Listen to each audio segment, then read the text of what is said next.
Ito ang lilis chika mga mosang. Beef ni Belle. Kinainggitan? Buenas ka boy! Hindi na talaga napigilan ng mga fanay na ma-excite ang bagong post na ibinalandra ng aktres sa kanyang IG ang pangmalakasing resibo ng kanyang kaseksihan at kagandahan.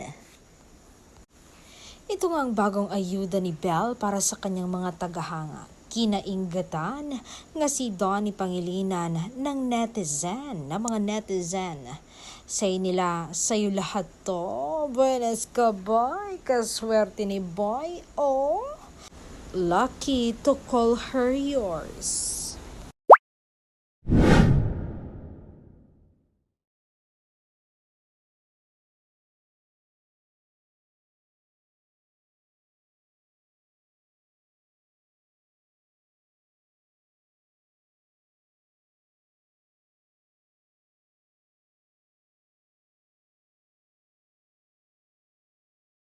At hinding-hindi ako magsisisi dahil nagmahal ako ng tamang tao.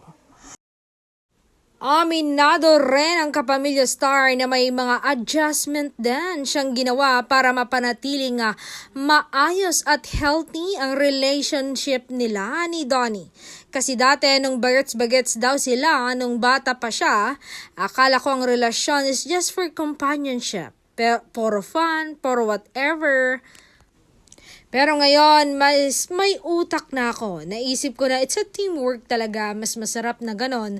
Alam mong meron kang kasamaan niya pa. Dagdag pa ni Donnie, hirap naman din talaga humanap ng perfect partner for you. So pag nakuha mo na yon, yun na yon. Huwag mo nang pakawalan pa.